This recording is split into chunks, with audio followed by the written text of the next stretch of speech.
Hey, what's up, Nerd Squad? We're back with another NFL video. Before I get started, make sure to follow me on Instagram and Twitter. I post freaking off-season updates on there. Now, the NFL Draft is only a week away, and I need your help to get to 150 subscribers before that starts. So make sure to smash the subscribe button, smash that like button, leave a comment, and let's get into the video. Now, today we're going to be ranking the top 7 fantasy football breakout candidates for 2020. Now, these aren't in any particular order. They're just my 7 guys who I think will have a breakout season. A few of these guys are second year players. A few of these guys are players that have had an injury history that I think will have a better year in 2020. So let's jump right into the first one. Right here I have A.J. Brown, the wide receiver for the Titans. He had a very impressive rookie year, very underrated, I think. You saw a lot more chemistry with Ryan Tannehill throwing the ball to him. I think being the number 1 wide receiver over there for a full year will definitely be a good upgrade for him. I'm predicting him to honestly have somewhere around 1,100 to 1,200 receiving yards and probably somewhere in the range of 8 or 9 touchdowns. This guy's just a total beast on the field, and I think he's going to have a really good season, and he could be a good sleeper pick for fantasy football. Number 2 here, I have Devin Singletary, another guy who is very underrated as a rookie. Had to split reps with Frank Gore. The Bills' offensive line wasn't one of the top run blocking offensive lines.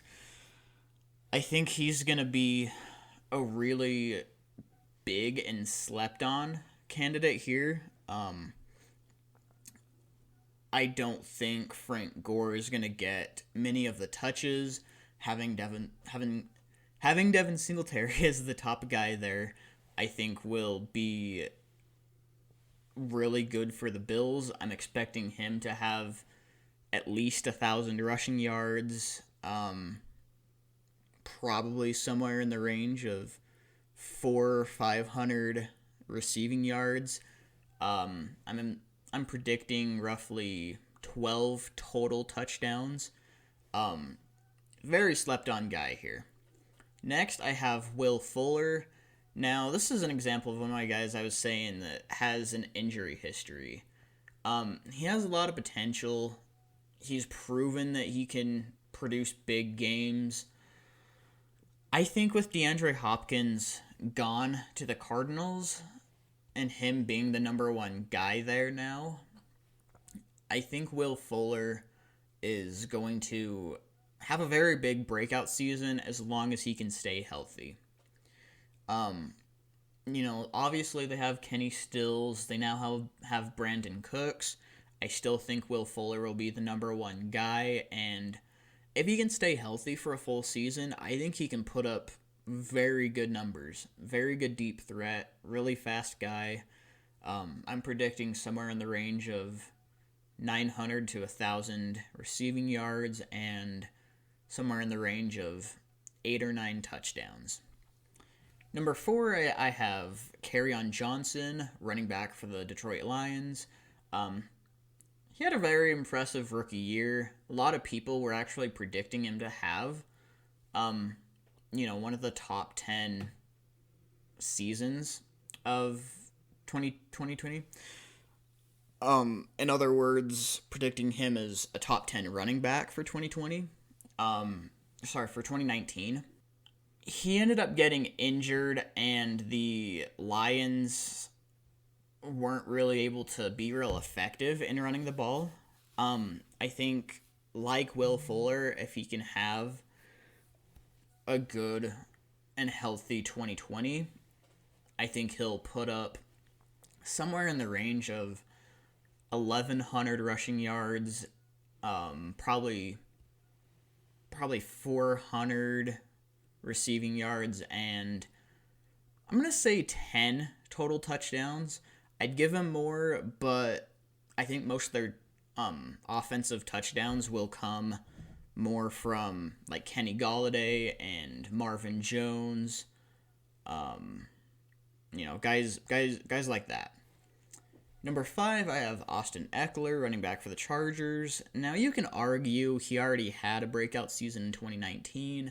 You can definitely argue that, but where he had to split reps with Melvin Gordon and was kind of inconsistent throughout the year, he's more of a receiving back, in my opinion.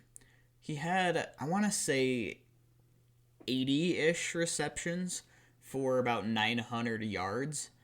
It's a very good receiving back. I think now being the number 1 running back there too, I'm expecting him to put up at least 1,000 rushing yards, and I think he'll take a slight step down in the receiving category. I think he'll drop down to about 700 receiving yards, which is still incredible for a running back. Don't get me wrong.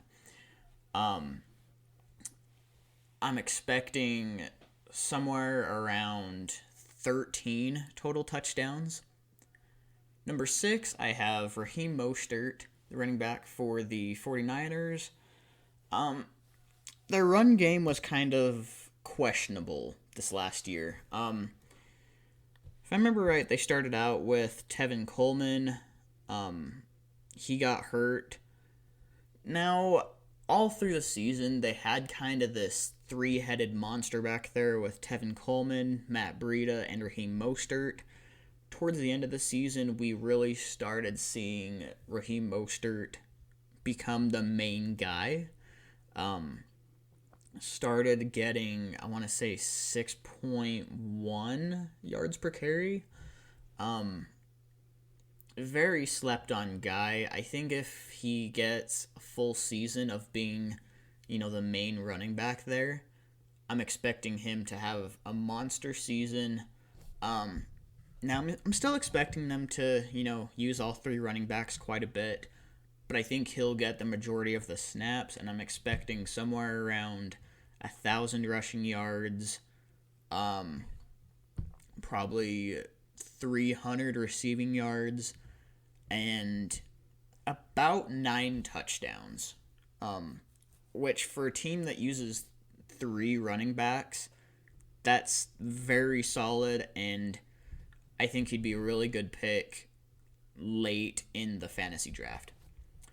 Last, I have Marquise Brown, wide receiver for the Ravens. He was looking to have a really good 2019 season, and I think he had an all right season. I don't think any of us would call him a bust or anything like that. But he got injured. The Ravens weren't quite as much of a passing team, at least for the wide receivers. They're a team that really utilizes tight ends and running backs a lot more, along with, obviously, Lamar Jackson running the ball.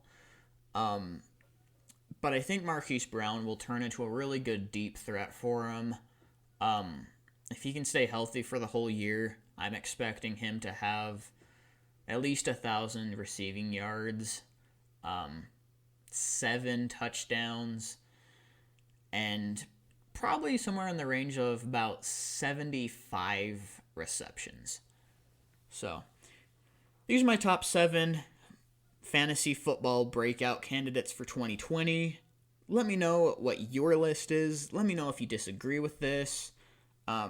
Keep it kind in the comments. I know most of you guys aren't going to agree with this. But keep it PG. Keep it kind. And subscribe if you haven't already. Leave a like on the video, and I will see you next time. Later.